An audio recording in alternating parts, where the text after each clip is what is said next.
life is like a whole game. When you get to a level and you're about to go to the next level, you're hit with a monster or you're hit with some sort of adversity. That adversity is your thoughts. All those issues that you've had when you were a kid coming back to tell you that you can't fucking do this. Do you truly want to become the person who you want to be? Or do you want to just go back to that whole life?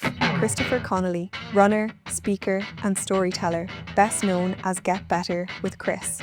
Once consumed by addiction and close to losing everything, he rebuilt his life 1 kilometre at a time. His story of survival, discipline and daily movement has inspired thousands to fight for better. I love to run, I love to struggle, and I love to fuck things up every now and then. I went from ecstasy to cocaine to weed. I was always trying to look for that next high. And when I started to smoke crack, my mind just broke. FEAR is an acronym for false evidence appearing real. I'm an addict.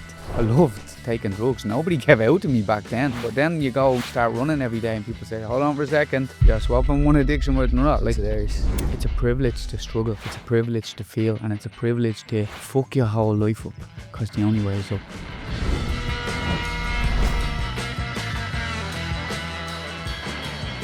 Find your edge. Chris Connolly, welcome. Thank you, John. Thanks for having me. Look at you. I can't believe I've got you in already. This man is just after running, how many kilometres up and down Ireland? 600? It's 680, I think. 80, was it? I think so. Oh, wait, no, 580. Just under 600. Okay, that's where this conversation is going to go to the hay. Yeah. But who, give or take by 100 kilometres, who's how would you describe yourself? Because it's hard for me to describe you, if I'm being honest. I actually don't know, to be honest, but I just love to live life. I love to run, I love to struggle, and I love to fuck things up every now and then. Right, okay, go against the grain. You love to struggle. That is an interesting way to look at it. Yeah. You've definitely had your fair share of struggles. Tell me about how you grew up, where you grew up and what your childhood was like. So I grew up in Fattyman Mansions, which is basically Dublin inner city Dublin, you might say. And when I grew up in a place that was like overrun with drugs and crime and criminality and a lot of people getting up to no good. We used to live in a block of flats, and growing up in the block of flats, you'd often see people selling drugs on the stairs, or taking drugs on the stairs, or just passed out on the stairs. And when I was growing up, I couldn't really correlate or understand what was going on. Like, I couldn't make sense of it. And whenever I asked my mother and father the question, they would always try to keep me safe, you know, and they'd almost steer me towards a lie. But when I was growing up, I couldn't comprehend, like, are they telling me the truth? Are these people on the stairs really on drugs? And I just didn't know my surroundings. And as I started to grow up, I just started to become a product of my environment, and I just started to act the way the other people would act, so I could fit in with the other people that I wanted to fit in with. And rather than actually expressing my true authentic self, I just wanted to be safe around the others. Did you realise there was a world outside of that, or was that all you knew then was drugs and criminality and everything else like that? No, I honestly didn't. I didn't. So, like, the crazy thing was that when I was growing up, I didn't actually understand that I was alive as well, if that makes sense. I just thought that I was living, because when you're growing up in that environment, you can very easily become overrun with everything else that they're all doing, you know. And all I wanted to do was just sell drugs, take drugs, you know, be involved around all that. And then I started to ask myself, why am I doing the things that I'm doing? And the reason was because I wanted to fit in, and I wanted to be safe, and I didn't want anybody to bully me, and I didn't want anybody to give me a hard time. So I just kept doing the things that other people were doing in order to fit in with those people. What age were you when this kind of started to spiral and kick off for you? So like when I start getting into drugs, I suppose so I suffered a lot with me acne, basically. And for a long time when I was in school, a lot of people gave me a hard time. And the only way I found out to actually not get a hard time was hanging around with people who are up to no good selling drugs. And when I started to hang around with those people who are selling drugs, then I started to feel a false sense of protection by them, you know. And that gave me a sense of I'm actually going to be all right. And when I had got into the whole world, then I was introduced to the gym. And when I went into the gym, I started trying to build muscle. And I can remember the first drug that I was ever properly introduced to was steroids, testosterone. when I went into the gym, I wasn't just relying on all these people to keep me safe. I started wanting to keep myself safe. I want to be perceived as somebody who nobody would have messed with. So I started taking testosterone. I started taking more steroids, and I started putting on muscle mass. And before I knew it, overnight, I was just a different person. And people addressed me different. People spoke to me different. And I actually started to feel different within myself. And I couldn't understand why, but I knew that whatever I was doing was actually working. But ultimately, at that very moment, I was only trying to be perceived as somebody who I wasn't. So I wouldn't have to actually show the world who I truly was. And who I truly was at that time was somebody who was very insecure, somebody who was very afraid, and somebody who didn't know what the fuck they were doing in life. This episode of Find Your Edge is brought to you by Hedgehogs vs. Foxes, a video production studio crafting bold, cinematic content for brands in lifestyle, corporate, events, and more. Visit us at hvf.ie to learn more. Aside from the steroids, obviously getting into the gym, getting training, you were looking for an outlet, but you got trapped there as well. So, the experience with anyone who deals with addiction is a feeling of feeling trapped. And other things I know anyone I've spoke to has said that. So there was no way out. And aside from the steroids, what other substances did you get hooked on? So I always describe this as a perfect storm, and everything sort of seems brilliant at the start, but you're just spiraling into progressive bad behaviors. When I went to the gym and I started to get noticed by people externally, I started to notice that women also noticed me as well. So I was like, happy fucking days. I never got any noticeable, women never really gave me the time of day. And I just wanted to keep getting the time of day at women. So I started going to any place where women were, which is mostly nightclubs, bars, and anywhere where there's alcohol. So I started drinking. And then before I knew it, then I went over to Ibiza and I took ecstasy. When I took ecstasy for the very first time in my life, I felt like that was it. That was the one thing that I always craved. Because it wasn't what it gave me, it was what it took away from me. And it took away my anxiety. It took away my self-confidence that I always felt like I wasn't enough. And when I had that first experience with ecstasy, it helped me to feel like I actually was enough.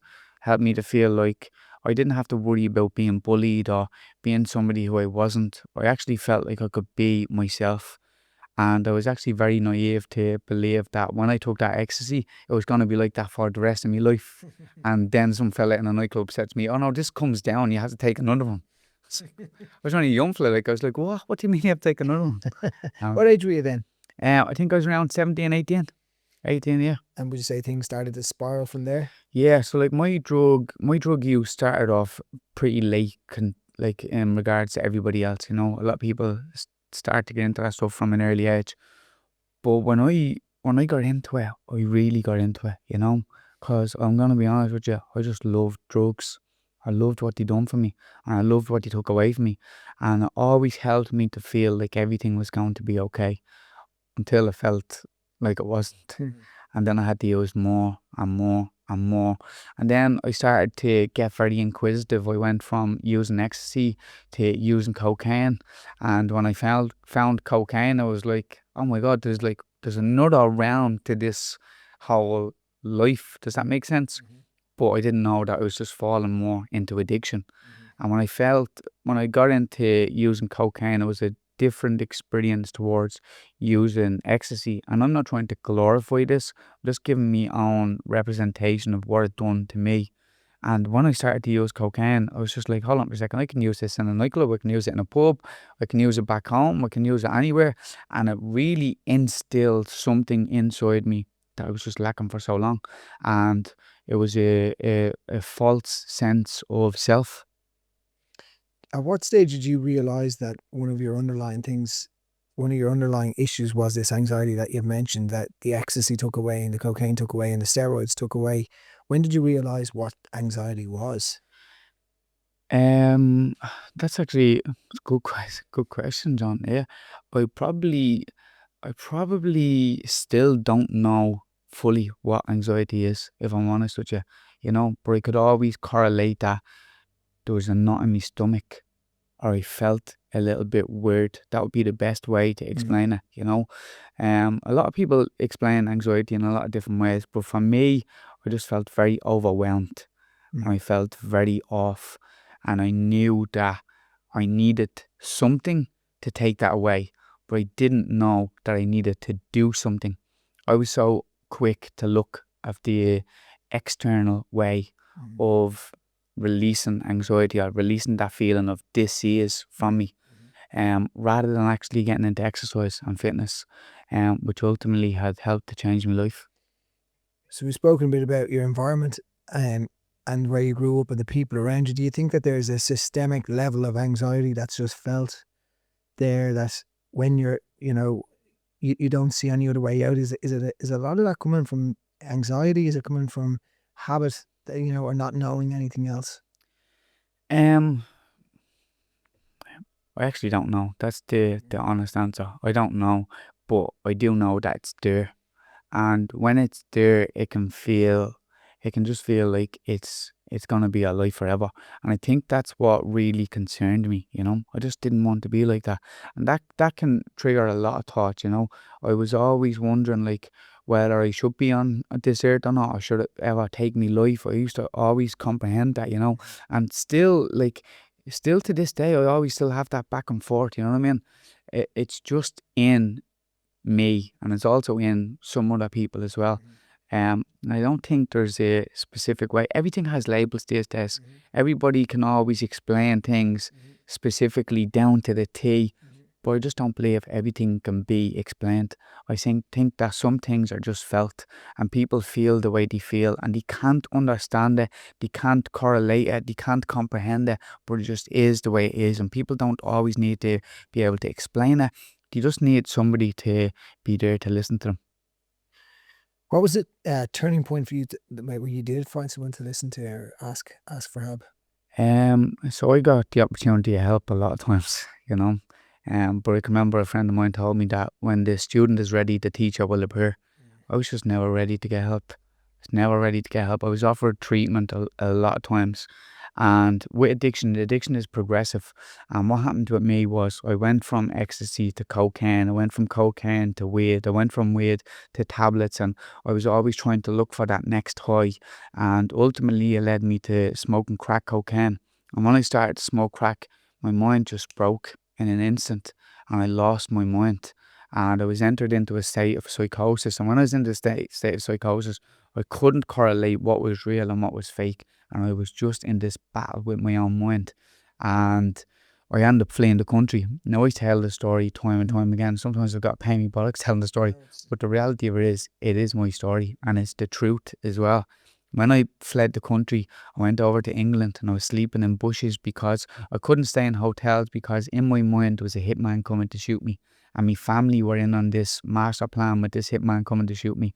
And they were trying to get me a hotel. I was like, these cunts are trying to set me up. I'm sleeping in a bush. Fuck this.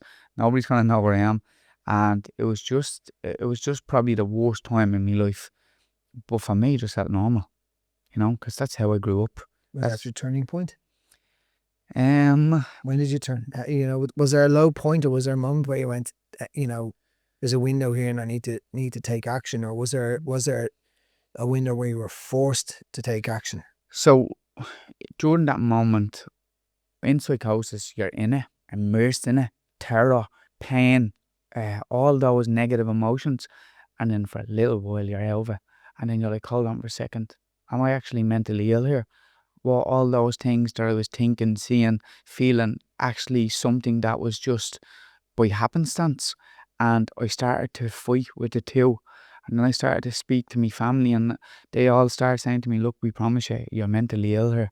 Like, your mind is gone, you're in psychosis. And it was my first time also hearing about psychosis. I didn't know what it was. I couldn't understand what was going on, but I knew I needed help. And at the right time, a friend of mine had rang me and said, have you ever went to treatment? And I said no. And he said, well, I've went to Ashray and it helped to save my life, so I could probably do the same to you. And as soon as I got home, I just rang them and I told them that I need help and I need it as soon as possible. What was treatment like? It was the worst experience of my life at the start, and then it was the best thing that I've ever discovered, Because as soon as I went in, there was nobody giving me the time of day that everybody else would. Because people used to always entertain me because they didn't want to be confrontational with me. If you tried to speak with an addict and an addict is trying to tell you their way and you're trying to tell them the actual way it is, they'll just fight you tooth and nail on it. Nobody wanted to ever fight with me because obviously I was a fucking nuisance, you know what I mean? But in treatment, they tell you, like, you're speaking like this, and you're acting like this, and it has fucking consequences. And nobody ever spoke to me like that before. First of all, I was terrified. I was like, what the fuck? Like, first of all, who the fuck do you think you're talking to? And second of all, I was wrong. And I realised I was wrong. And then from realising I was wrong, I just understood that, hold on for a second, if I was the one who fucked my whole life up, I'm the one who can rectify it. And from that very day, I made sure that I rectified it, because I was always trying to manipulate and control each and every single person around me, when in reality I was just destroying everything. I lost my daughter, I lost my girlfriend, I lost my family, I lost my mental health, and I just lost my whole mind, you know. And from being in treatment, actually experiencing what it's like to hear all the destruction that you've caused, just helped me to grow. How long were you in treatment for? So I went to primary treatment and I went to secondary treatment. And primary treatment is 28 days, where basically you're taught the parameters of how to act, how to behave, and how your addiction works. Everything to do with psychology, and that really helped me. And at the end of the 28 days, you get the option then to go to secondary treatment. And they had offered me to go to secondary treatment, and at the time I was very upset, and I was very, very lost, because I just wanted to go home and be the dad to my daughter, who I hadn't been. And I made the decision to go to secondary treatment. That was probably the best decision once again that I made. And that's one thing that helped me to realise that you don't need to have it all figured out straight away. You just need to keep doing the next best thing, and before you know it, it'll all work out. Is there anyone in particular that's been a big influence on you, or that was there to support you on that journey? Or do you feel like you were isolated and on your own, and had to be isolated or on your own to do that? There's loads of people who will help you. There's loads of people who will guide you. There's loads of people who will be there to give you a helping hand. But ultimately, like it or not, you have to do it on your own. It has to be you. And that's one thing that I realised. Like, it has to be me. Like, when I'm going to sleep at night, it's just me, my own thoughts with my own mind. When I wake up in the morning, once again, it's just me, you know. People will always be there to help you, and I'm very grateful for all those people that were there to help me.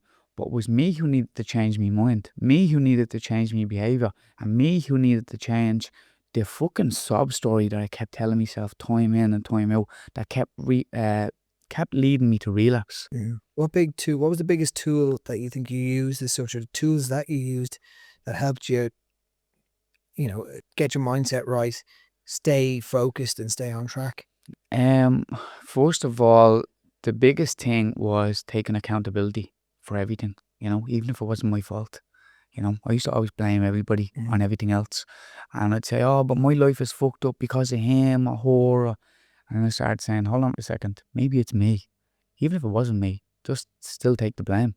Still take the accountability. Because then, it's on you to change wherever it is that needs to be changed. And that's one of the best things that I ever done. And also awareness. Having awareness for where I am, who I am, the thoughts that I'm thinking, the behaviours that I'm starting to carry out. I question everything. And even in my addiction, I still questioned everything, but that was because I was paranoid. But when I'm sober, I'm probably still a little bit paranoid, but I call it awareness, I ask myself certain questions throughout the day, like, was the way I spoke to John Belton a couple of minutes ago the right way to speak to him? Do I owe him an apology? Can I rectify that? And then I'll just try to do the best thing that I possibly can in order to make sure that the trajectory that I'm moving forward on is a trajectory that I want to be on. It's closer to my purpose, it's closer to my goals, and it's closer to creating a better version of me. And at what stage on your journey did you find running?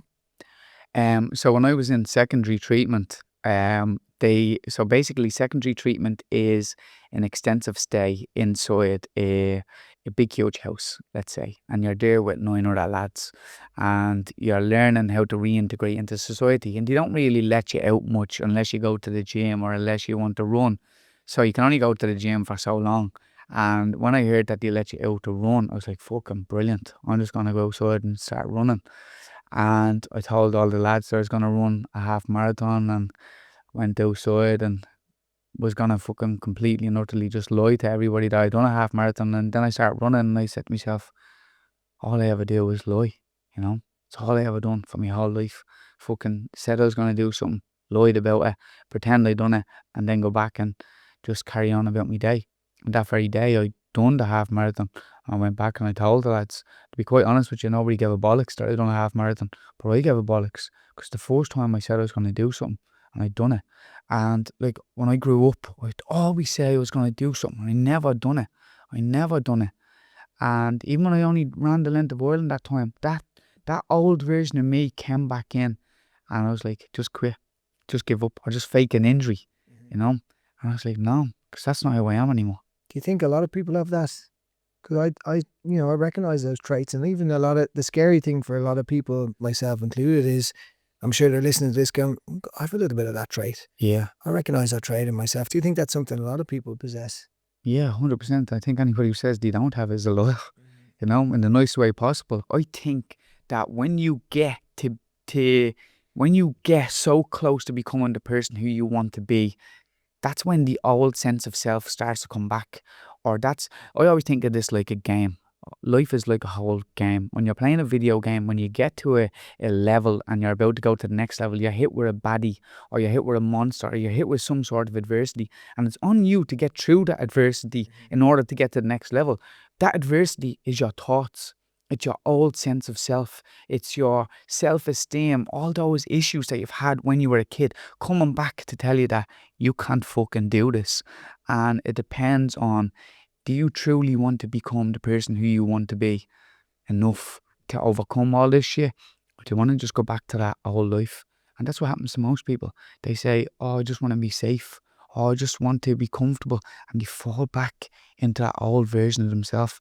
Whereas I just see it all as part of the game, or as part of my destiny, you know? Is fear a big part of your life? Yeah. Yeah, like I still get fearful like about a lot of things, you know? But I always remember that, first of all, in treatment, I was taught that fear is an acronym for false evidence appearing real, you know? And sometimes it's just something that we create in our minds. Because if I'm afraid of something, it could be something totally different to you. And you think, what is he afraid of that for? So therefore, it's only an illusion. It's only something that I'm starting to build up in my mind. And I'll always ask myself, like, do I want to do something? And if I want to do something, I always find a way. I don't care if I'm afraid or not, you know. I don't care of any sort of repercussions it has. If I want to do something, and if I know that's going to benefit me, my family, or my daughter, I'll do it regardless of fear or regardless of any feelings that go with it. And at what stage on your journey did you decide that you need to start sharing this on social media and, runner Chris, 5K Chris? How was that born? Where did that come from? So when I was in treatment, I was very mentally ill. And I was in primary treatment at the time. I remember standing in the garden. And when I was standing in the garden, I was very upset. Because I asked my auntie, first of all, before I went to treatment, will these voices in my mind ever go away? She actually said to me, Chris, we actually don't know. And all I wanted for her was to say, yeah, they will. You're going to be normal. You're going to live a great life, you know. But the honest answer was that she couldn't give me the truth. She did give me the truth. She didn't give me the truth that I wanted. And when I was in secondary treatment, I remember praying to God. And I got very honest and very upset. And I said, please God, if you can take away these voices, if you can help me to live a normal life, and if you can just help all of this subside, I'll scream this from every corner of every piece of the planet to each and every single person who's going through it, to show them that there is a way, to show them that they're going to be alright, and to show them that there's another life out there past drink, drugs, alcohol and addiction. That's what I done. So you started sharing about it. How did that start out? What did that look like, your first 5K? When I was in treatment, I always looked at YouTube videos. So I always looked at successful people, and I was fascinated with how people spoke, how they behaved, and how they were able to articulate their thoughts, feelings, emotions into words. And I used to always wonder, how did they do it? And one thing I was fascinated was, like, if somebody was through a specific time in their life and I was also through that time, well, I felt like if they could do it, well, then I could do it. So I wanted to know, like, what obstacles do people go through? And as soon as I started to get out of treatment, and as soon as I started to find running, that's when I started to say to myself, I actually need to ask people these questions. And I started off the 5K with Chris by asking successful people, how did you get to be where you are today? What obstacles did you overcome? And what's one piece of advice you'd like to give to a young person watching? Because when I was sick and when I was struggling and I was in the depths of it, these are people who I looked up to. Because in my mind, if I seen that John Belton had been through a breakup or had acne on his face or was in some sort of addiction at some stage of his life, if he could do it, well, then I could do it. And I just knew that people needed to see the people who they look up to, And it's not about celebrities, it's not about people in influence. It's people who have overcome adversity, obstacles, or being able to create a better life for themselves, So it's not about any of that fucking materialistic bullshit. It's about becoming a better version of yourself. Success leaves a trail, so Yeah. look at what someone else has done. And when did you realise that your content was motivating for other people? Now, I have to say, I've done a 5K with Chris, and the hardest part of doing a 5K with Chris is getting a window where there's not someone shouting at Chris as you're running through the Phoenix Park. Everyone's like, how are you, Chris? How are you, Chris? And he's like, I'll have to start again here. Well, at what stage did you go and, oh my God, someone's listening to this. This is having an impact. Can you remember a moment? So the reason why I started to make the videos, first of all, because I wanted people to see that I was sober. But the way I was speaking and the honesty that I was speaking, people just connected with it, because I think people have a pain in their arse with people being perfect, because not everybody's perfect, and like, I'm certainly not perfect, but it just, don't know, just people just identified with it, people just connected with it, and it's the best thing that's ever happened to me, because it helped me to feel like I wasn't alone, and it helped them to feel like they weren't alone. And I'm no different to anybody else, like, and that's what I love. Like yesterday I went, and I probably shouldn't be saying this to you because I'm training with you now, but I went and I got a curry. I left that out earlier. You told me it was a McDonald's. I brought my fast. No, I got a curry down the next day as well. Okay, right. And as I was having me curry, a woman came up and she's like, "Can we get a picture?" And I was like, "Yeah, of course." And jumped out and he got a picture. And then somebody else was like, "Can I get a picture?" And it had like a snowball effect. And a mate of mine says to me, like, "Do you never get a pain in your arse?" I says, "I'll never get a pain in my arse." Because there's a stage in my life where nobody wanted to know me. And now I feel like everybody wants to know me for the right reasons. I know it is. It's very inspiring, and like your story is amazing. But I think your authenticity is the biggest thing you have going for you. Where has this come from? Because your capacity to understand your own mind, your capacity to understand your own emotions, and your capacity to question your logic and your thinking, is that just from treatment, or how have you built that? How have you created that within yourself? Because I stopped listening to my mind and I started listening to my heart. And like, so that can sound like I'm trying to actually say something without actually holding accountability of it. But I swear to God, that's all I ever do. Whenever my mind gets too messed up or too overrun, I say, hold on for a second, stop thinking and start feeling. And I listen to my heart and I ask myself, what's my intuition saying? I always say that, like, prayer is when you're speaking to God, but intuition is when God is speaking to you. And whether you believe in it or not like that, like, it doesn't really matter, because it matters to me and it's what's helped me. And I always just listen to how I'm feeling and I question everything. I question absolutely everything. And if something's not sitting right with me, if something's not feeling right with me, then I won't do it, or I won't be around people, or I won't carry out specific things. You mentioned God, the Bible, and we've spoke about it before. At what stage in your treatment and in your journey did the Bible come in there? And what's your connection now with God? How do you feel that, and how much of a reliance and interaction do you have? So I have a great relationship with God, and the reason why I have a great relationship with God is because when I was only a kid, my nanny used to bring me to church, And I could never understand why she kept bringing me to church, but I knew that she loved church. And I didn't love church. I actually just loved spending time with her. And it's bizarre because when she passed away and when she lost her battle with cancer, I felt like I'd been betrayed by God. And the irony of it was I carried that around me for so long. And I hated God and I didn't believe in God. And this woman who had always pushed me towards God had her life stolen by something that was outside of her control. And then when I got sick and then when I got ill, then I fell to my knees and I asked God for a little bit of help. And then I got the help. And I wouldn't have got that help unless she introduced me to God. And that's the crazy correlation that I have. And not everybody can understand that, but it's something that I understand. If my nanny never got sick, if she never lost her battle to cancer, if she was never able to introduce me to God, well then I wouldn't be here today. Because that's what helped to save me, because nobody could understand the thoughts that were going through my head. Nobody would actually give me the time of the day to actually even entertain me, but God did. And I felt like I was heard. And every time I got down on my hands and knees and I spoke to God or the universe or an external force or wherever you want to call it, I was always heard, and I never felt alone. And still to this day, that's something that helps me more than anything. I talk to my nanny and I talk to God, I talk to my granddad, and I talk every day to them, and it just helps me. What other, aside from prayer and spirituality, what other daily routines do you have at the moment that you feel help keep you on track and keep you focused apart from exercise? Um, I don't know, just love, I can remember I was trying to learn about Nikola Tesla. I'm mad about energy, and that's why I'm very fond of the likes of you and most people who I spend time with, because I don't care what anybody has. I really don't. I care about the energy, the interaction, and how the individual is. And I can remember when I was learning about Nikola Tesla, one of the highest frequencies of vibration that we can affirm ourselves on is love. And when you are able to give love and when you're able to receive love, you're able to vibrate on a frequency of love. And every day that I wake up, I just ask myself, how am I? Do I love myself? And if it's a case that I actually don't love myself in that day, which more often than not happens, I'll just try to love somebody else. Does that make sense? Yeah, And I'll just try to do something good for somebody else, even if I'm not feeling up to it.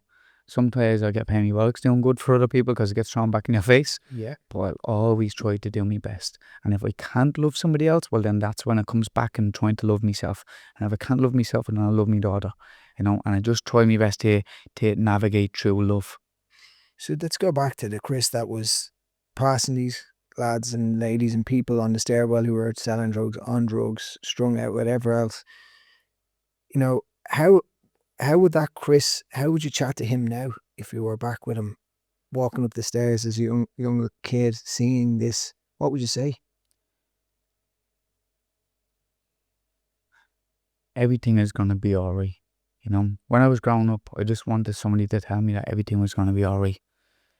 And I craved that for my whole life. I always wanted my ma to say it to me, wanted my dad to say it to me, wanted everybody to tell me that everything was going to be alright. But it wasn't going to be alright, It was only going to be alright if I made it alright.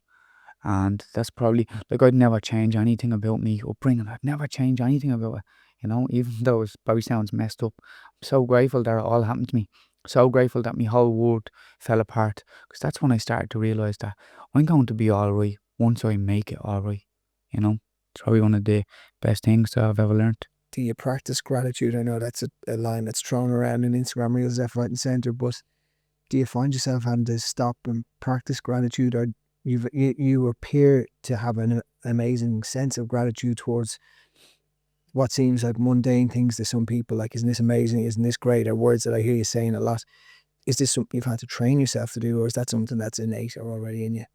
I'm just thankful to be alive, and that's being totally honest with you. I'm so happy to be alive. Cause I'm genuinely being honest here. I was on death's door, and if I didn't take my own life, the drugs are gonna take me. And I still to this day, I don't understand how I'm here, but I'm just delighted that I'm here. I have a second chance at life, you know what I mean? My daughter has a dad in her life, and in the Bible it says, "Those who have more will be given." But the missing word from that is, those who have gratitude, more will be given in life.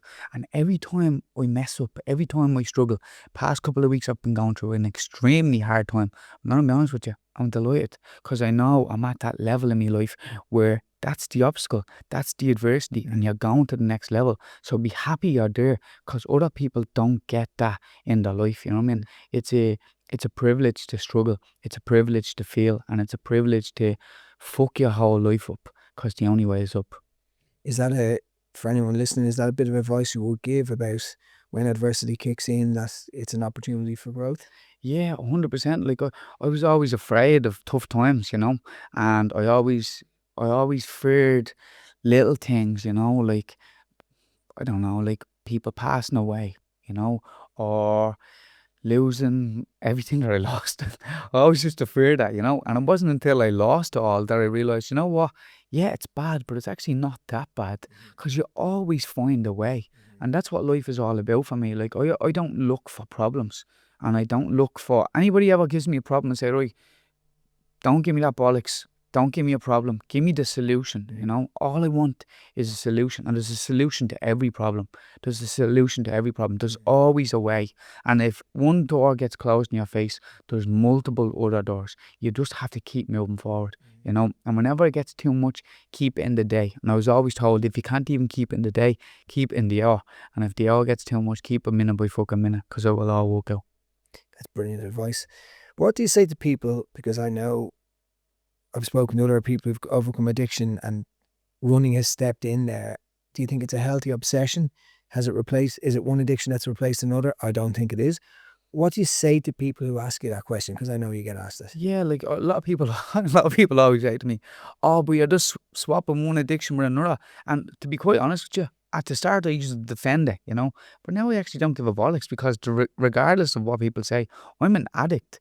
I have the mindset of an addict, and whether I like it or not, I'm going to involve myself into things that I fucking love to do. I loved fucking sniffing coke.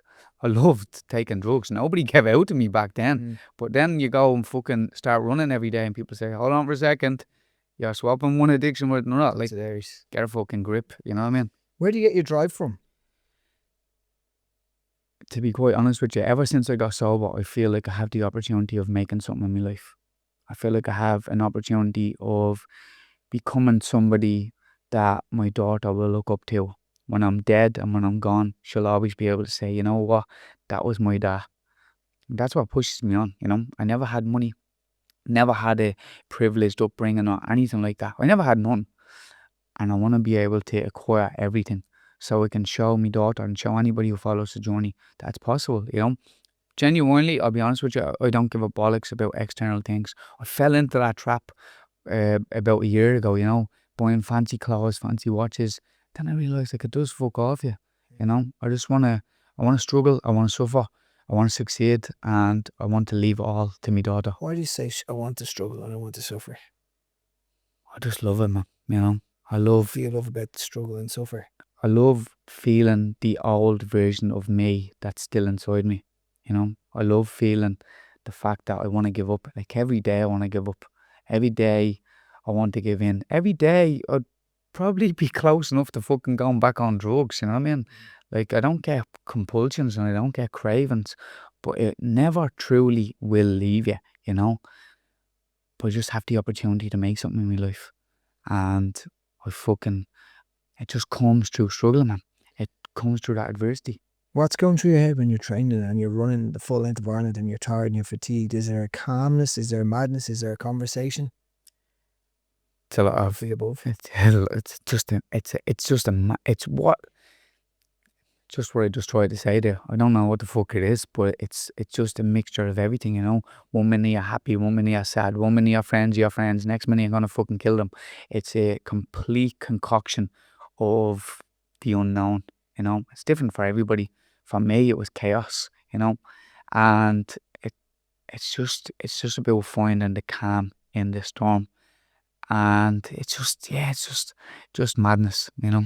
So if someone was to ask you what role failure played in your journey, would you say it was the foundation of everything? Yeah, I love to fail, man, you know, and I love I truly mean that, because like when you fail, you learn, you know, and I used to always be afraid of failure. And I know most of the high performing athletes always say that I win because I like to win, but I think that I do well in life because I'm accessible to failing. I actually don't mind if I fail, because if I fail, I learn, and if I learn, I become a little bit more humble.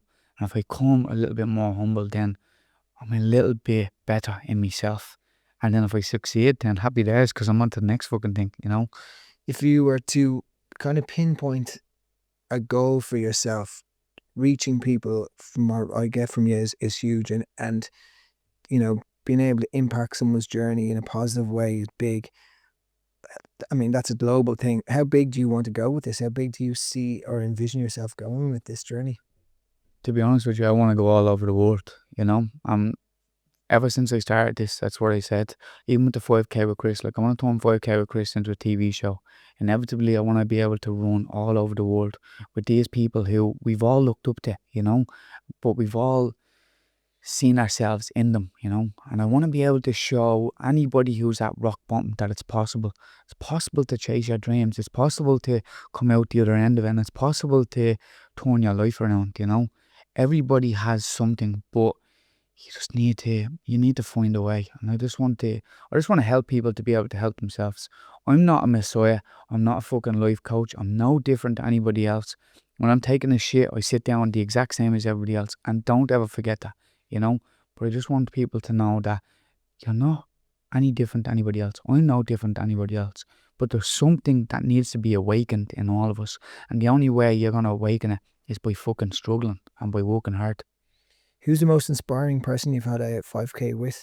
Or there can be a couple of them, but like if there was 3 or 4 that you were to pick out, Inspiring. or you know, impactful. One of the, well, I always say this, like, and I only said it to you coming up, like, one of the best relationships I've ever got was meeting Paul Merriman. And the reason why, and most people fucking slag me over this because I always fucking say as well, including you as well, you give me a fucking hard time about it as well.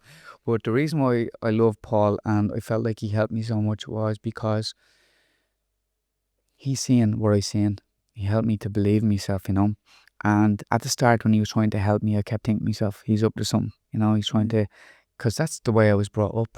But he's just trying to help me, you know. He seen the vision, he believed in me, and he was almost like, I'd say that he's a friend to me, but I always felt like he was like a father figure, you know. And I know that sounds a bit mad, you know, but I felt like he was just there to guide me, because very first interaction when I met him and I had done the 5K with Chris with the phone out like this, he was like, "Oh, you do that with the phone? I thought it was a camera crew." And I was like, no, just with the phone.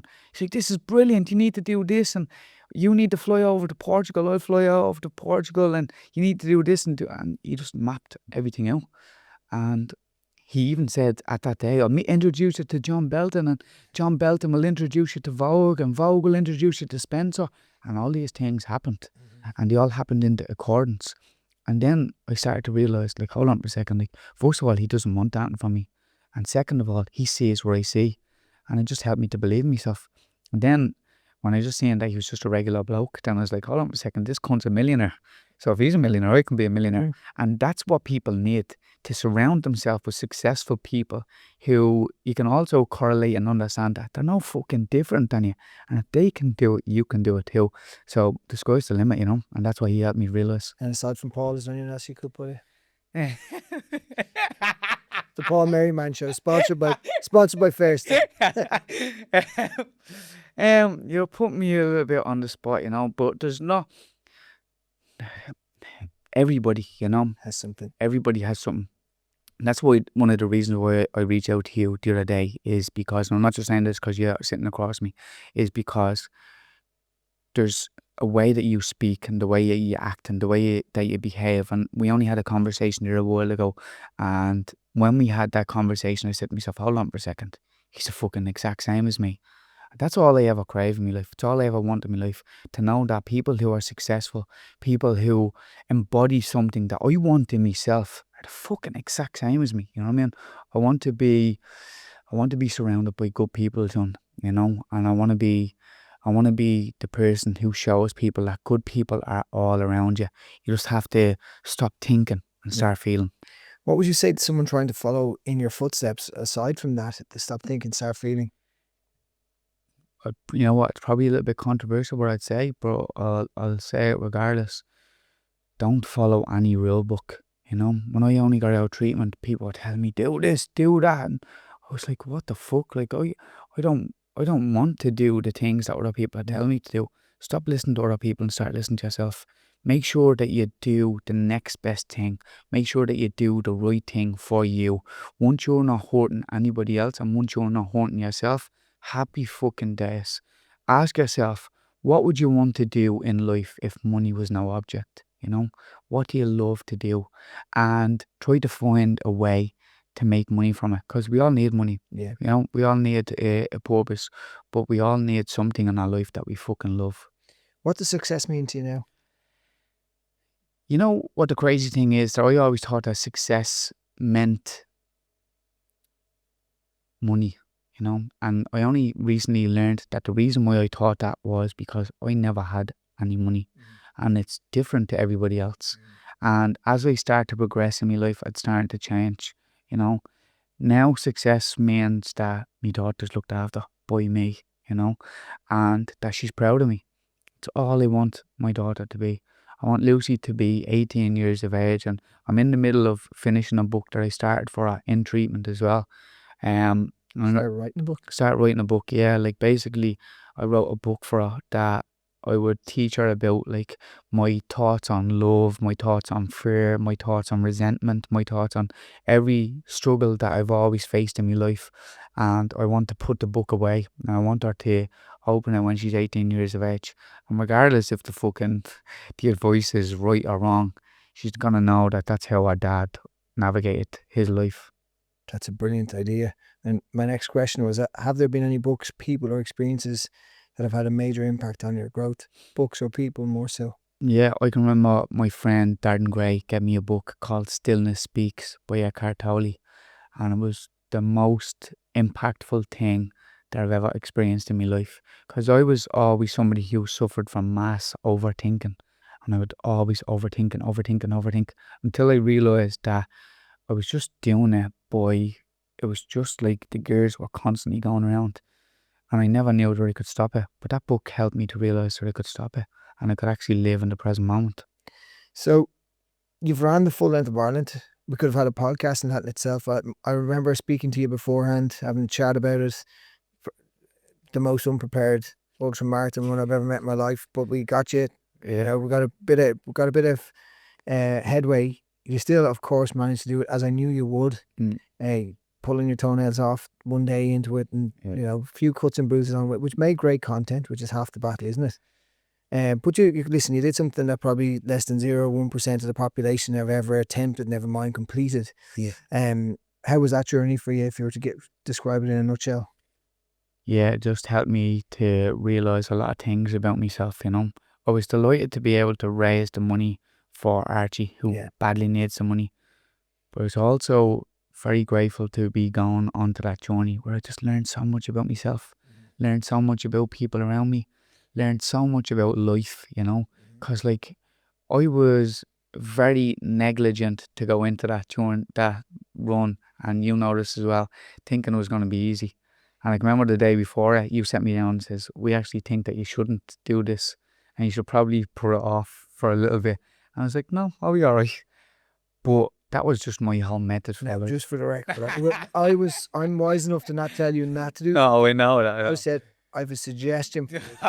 It's going to fall on deaf ears. And I think you sort of drifted off as we said that. But no, I knew, and Paul knew, that you would complete it. Completing something without losing toenails and stuff is just, that's what we care about.